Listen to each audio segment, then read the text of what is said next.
The smile, that Kyle Richards' smile, was gone.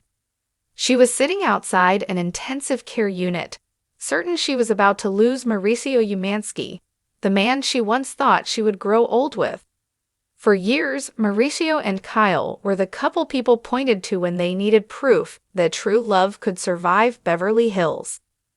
Their story had the glow of a fairy tale, a blended family that worked, 4 daughters raised with love, and a marriage that, despite the cameras, the fame, and the chaos, felt unshakable.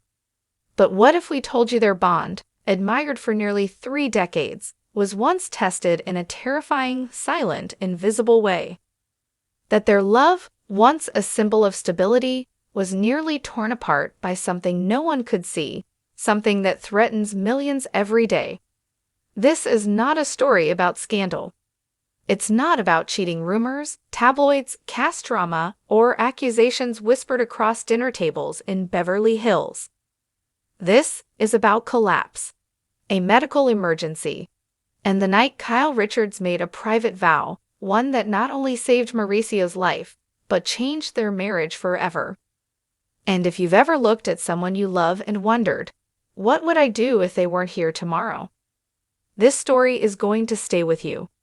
For most of their 25 years together, Mauricio and Kyle were the definition of partnership. Morning routines, real estate empires, Bravo cameras, shared dreams, shared laughter, shared life. To viewers, it all looked effortless. And that's the thing about long-term love. The roots go deeper than anyone sees. The storms? Those are buried under years of inside jokes, family vacations, and whispered promises. But one storm came for them suddenly. And it didn't look like a scandal, it looked like a Tuesday. Mauricio brushed it off at first, tight chest, trouble breathing, a feeling he couldn't quite explain. Stress, maybe?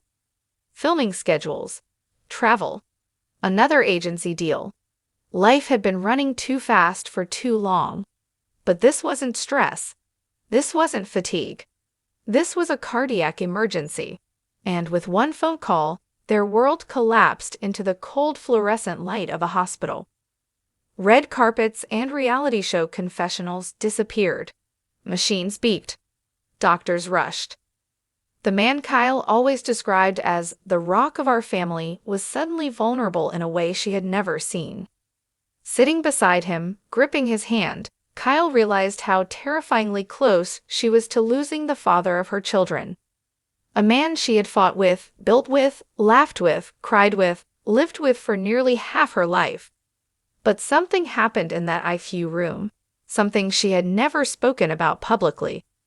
As she listened to the uneven rhythm of Mauricio's breathing, clarity broke through her fear. She made a silent vow. A vow that their old life was over. Not because of drama, not because of distance, but because they had been living in the someday trap. Someday we'll slow down.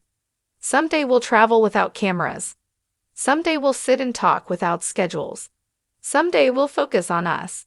But someday never comes until a night like that forces it to. She whispered to him that if he survived this, if he came back to her, she would change everything. They would rebuild. Not the brand, not the empire. The relationship. A relationship where nothing, including fame, work, obligation, or public expectations, came before their health, their peace, and their time together. And when Mauricio finally opened his eyes days later, weak but alive, that vow began to take shape. Recovery was slow, humbling, uncomfortable for a man who had always been strong, active, unstoppable.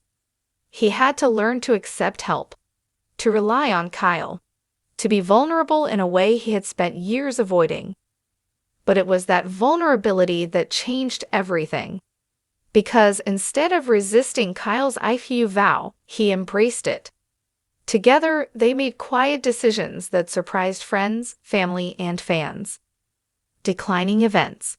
Restructuring work schedules, choosing rest over recognition, choosing connection over chaos. They began planning their lives, not around the agency, not around filming, not around obligations, but around love. And then came the next challenge, the emptiness of a home without children. For years, their daughters filled the house with noise, energy, laughter. But now, with everyone grown, Kyle and Mauricio had to face something many couples fear. Do we still know each other? And yet, something unexpected happened. Instead of drifting apart, they drifted closer. They traveled alone. They cooked together. They spent long mornings talking, not about schedules, but about life, about dreams, about the things they never made space for. They rediscovered each other. And then came the boldest decision of all.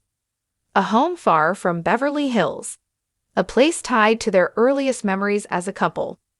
A place where no one cared about the agency, rhobh, or headlines.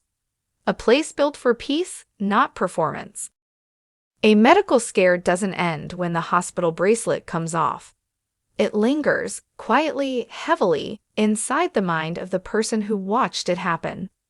For Kyle, the fear didn't disappear, it transformed. Once Mauricio returned home, she found herself listening for changes in his breathing at night, watching him carefully during walks, noticing every moment he paused, every time he rubbed his chest, every sigh he made when he felt stressed or tired. This wasn't paranoia. It was the aftershock. People assume that once someone survives a health crisis, the relationship rings with gratitude forever. But the truth is more complicated. Gratitude comes later. First comes fear. Fear of losing the person all over again. Fear of missing the signs next time. Fear of the one thing no one wants to admit. That the love of your life is not invincible. And that is exactly what tore Kyle open. For years, Mauricio had been the carefree one, the playful dad, the calm presence in chaos, the lighthearted counterpart to Kyle's deep sensitivity. But now the roles flipped. And in that flip, something beautiful happened, something that would have been impossible without the crisis. Mauricio began to see Kyle differently, not as the reality star, not as the strong one who handled everything, not as the multitasker who kept the household running while balancing a TV career. He saw the woman who sat alone in an ICU waiting room praying for him. He saw the vulnerability she had tried to hide from him for years. And he saw the depth of her devotion in a way he never had time to notice before. Recovery made Mauricio slower, more reflective, less distracted by the constant race of life in Beverly Hills. And in that stillness, he realized something Kyle had been quietly feeling for a long time. They had spent years side by side, but not always together. Love was never the problem. Time was. Time, the one luxury no one in Beverly Hills actually has. So they began reclaiming it. It started with small changes. Slower dinners at home. Phones on silent. Walks every morning before the rest of the world woke up. Conversations about the future, not the career future, but the emotional one. And gradually, their relationship began to shift into something gentler, deeper, richer. But as with every evolution, something unexpected happened next. They realized they didn't want the old marriage back.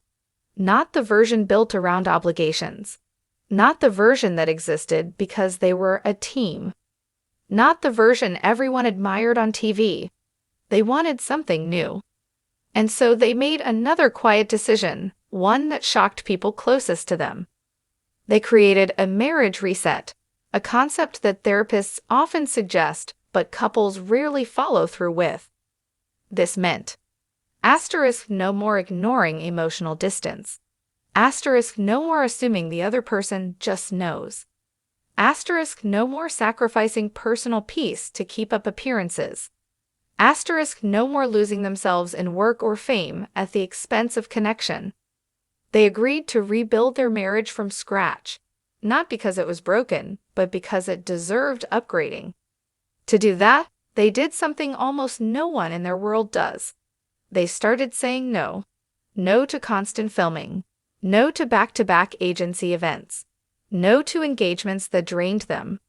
no to being everywhere for everyone else. They decided to be somewhere for each other. And that's when everything took an unexpected turn. Because when you slow down, when you look at your partner without the filters of stress, chaos, and noise, you start seeing things you missed. Both of them had changed. Both had grown. Both were carrying unspoken hurts, hopes, and fears. So for the first time in their marriage, they began truly talking. Not the surface-level updates of daily life, but honest, raw conversations about what they needed to feel fulfilled, safe, supported, loved. And one night, weeks into Mauricio's recovery, Kyle asked the question she had avoided for years. "What do you want our next chapter to look like?" Mauricio didn't hesitate. "I want peace," he said. "I want a life that doesn't hurt my heart. A life where we're not rushing. A life where we can breathe." It wasn't dramatic. It wasn't poetic. But it was real. And that single sentence altered the path of their marriage. Over the next months, the shift became visible to those closest to them. Friends noticed they lingered longer at dinners. Family noticed they prioritized home over events. Fans noticed a softness between them, an energy that felt different than the constant hustle of Beverly Hills life. But with every transformation comes resistance. People didn't understand. Some whispered that their quietness meant trouble. Others assumed stepping back meant the rumors were true. The world was ready for scandal. But for once, Kyle didn't care. She had spent too many years explaining, defending, proving.